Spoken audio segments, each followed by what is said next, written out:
Baiklah, kembali dalam cerita di sebalik berita. Sebelum saya nak pergi ke wartawan yang seterusnya, ini adalah laporan ataupun artikel terkini di esroawani.com yang mana individu hadir mesyuarat di Jabatan Perdana Menteri JPM disahkan positif COVID-19. Kontak rapat dikenal pasti.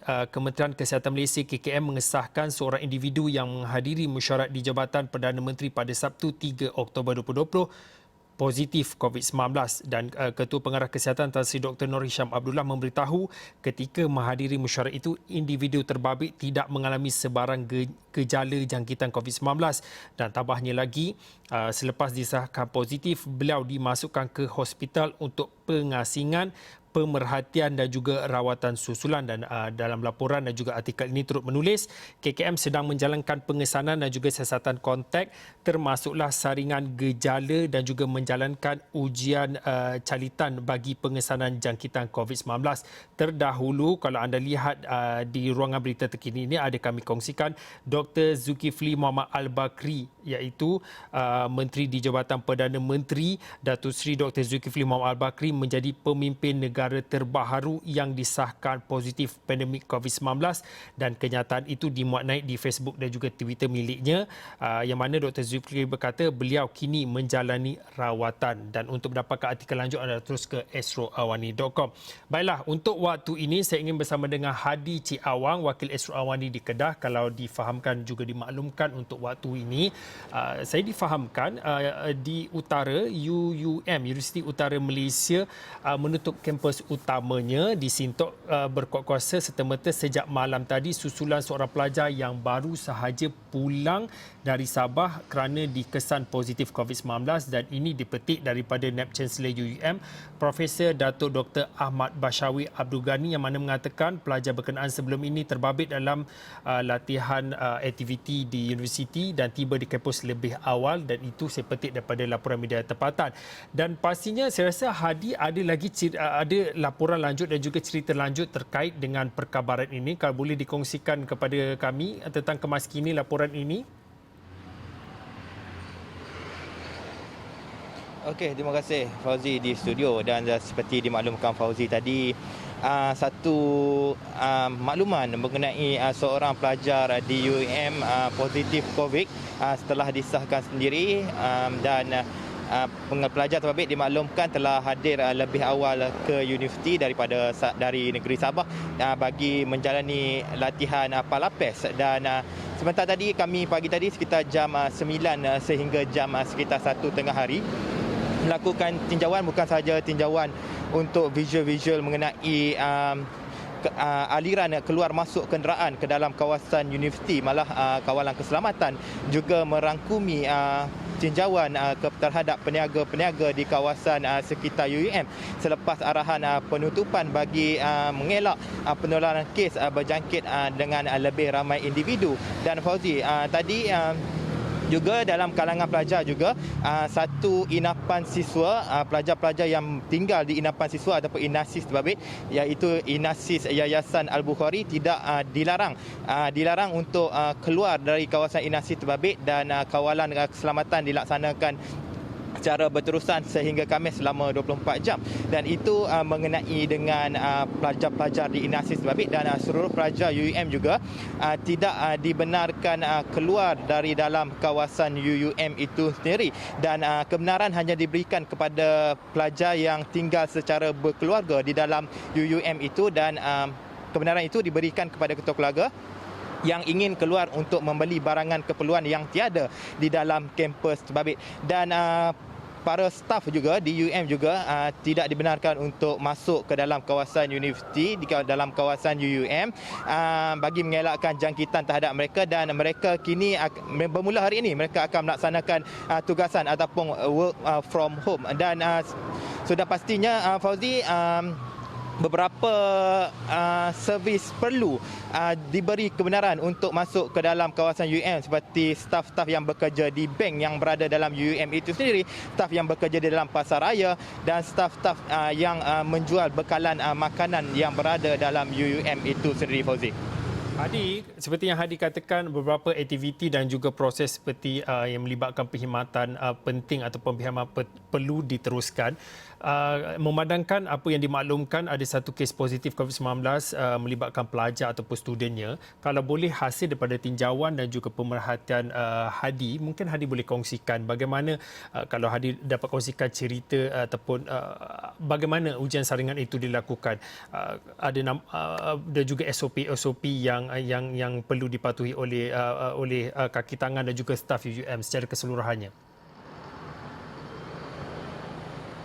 Okey Fauzi, sebenarnya ketika kami datang ke UM tadi, kami hanya dibenarkan untuk berada di dalam kawasan pekarangan UM itu sendiri dan tidak dibenarkan untuk masuk ke dalam kawasan yang dikatakan padang latihan Palapes itu, tempat yang dijalani ujian saringan itu. Namun berdasarkan tinjauan di pintu pagar utama kampus induk di Sintok itu, para pengawal keselamatan memang mengawal ketat dari segi kawalan, terutama membabitkan aliran untuk masuk ke dalam UM itu sendiri. Memandangkan tadi saya dengar menerusi cakap-cakap, memandangkan mereka memerlukan staf-staf memerlukan surat daripada pihak pendaftar, manakala pelajar memerlukan surat untuk masuk ke dalam itu daripada pihak hal ehwal pelajar dan alumni. Itu antara yang didapati di sekitar pintu masuk, dan seterusnya kami membuat liputan di beberapa premis yang terletak di luar kawasan kampus induk yang sebelum ini menjadi tumpuan pelajar dan juga staf, dan namun hari ini jualan di kedai-kedai makan, kedai-kedai goreng pisang di tepi-tepi Inasis yang berada di luar kawasan kampus induk itu sendiri merudum hari ini, dan menurut mereka ianya bermunca daripada arahan penutupan terbabit, dan pelanggan yang datang ke kedai-kedai mereka hanyalah daripada pemandu-pemandu lori yang menggunakan jalan utama itu. Jalan utama itu menghubungkan antara Pekan Calon dan juga Pekan Padang Sanai, dan jika kita boleh dengarkan apa yang dikatakan oleh peniaga-peniaga kecil-kecil di tepi jalan raya berdekatan dengan UUM itu sendiri. Berjejah saja. Memang berjejah teruk. Berapa je orang nak beli tu dari budak-budak UM ni? Student, lepas tu staff, tapi dah mereka dah bila dia jadi macam ni. Mereka pun tak berani main kerja. Tak berani nak kelak-kelak kan. Itu yang teruk. Memang teruk. Risau nak duduk sini. Saya takut Memang takut. Tapi rezeki nak cari juga lah. Kena cari. Makcik pun setakat ni lah habis ni. Balik sampai buka pula. Bila esok tak buka lah maksudnya? Tak lah. Ni pun nak habis dah kan. Risau juga. Jadi kalau buat aktiviti lagi teruk lah berniaga. Lagi teruk kan niaga. Dulu beza lah. Dulu macam pukul 8 ni dah banyak tu biji lah habis. Lah ni semenjak COVID ni banyaklah musuh kira tu. Lalu pukul berapa habis kalau sebelum ni? Sebelum ni pukul 10.30 habis. Berapa biji tu 10.30 tu? Tu dalam 300 tu. Tengok ni sampai dia pukul 11 pun tak ada orang. Tak ada. Hari ni berapa biji je habis? Lebih kurang? Hari ni lebih kurang 80 tu je. Orang tak ada. Jadi esok Memang cuti tak pula besok tu. Okey, dan berkenaan jika kita cakap mengenai apa yang dibekalkan oleh pihak UM sendiri melalui satu kenyataan semalam bersedia untuk membantu pelajar-pelajar yang berada di dalam kawasan kampus itu sendiri, yang terkandas dalam kawasan kampus itu sendiri dari segi bekalan dan sebagainya. Itu janji pihak UM dalam menyediakan apa yang terbaik untuk pelajar-pelajar yang juga staf yang terkandas dalam UM itu sendiri. Dan terpastinya mengenaan dengan SOP, UM juga menyatakan melalui kenyataan terbabit akan memastikan keseluruhan pelajar dan juga staf-staf yang berada dalam kampus induk itu mematuhi setiap arahan yang diberikan, terutama dari pihak MKN dan juga KKM itu sendiri, Fauzi. Okey, baiklah, terima kasih kepada Hadi Cik Awang, Wakil Esro Awani Kedah. Sebenarnya tak banyak masa dengan Hadi atas perkongsian dan juga ceritanya, kerana kita difaham dan juga dimaklumkan menerusi laporan akhbar tempatan yang mana mengatakan UUM, Universiti Utara Malaysia, menutup kampus utamanya di Sintok kerana susulan daripada kes yang dilaporkan seorang pelajar yang baru pulang dari Sabah dikesan positif COVID-19. Terima kasih kepada Hadi atas perkongsian cerita itu. Tapi sebelum saya nak menamatkan cerita pada waktu ini adalah laporan terkini juga kemaskini di Twitter KKM, Kementerian Kesihatan Malaysia. Kalau boleh saya nak tunjukkan, iaitu yang mana terkini 5 Oktober kes baru COVID-19 hari ini dilaporkan 432 kes kalau ikutkan pecahannya, iaitu 429 tempatan.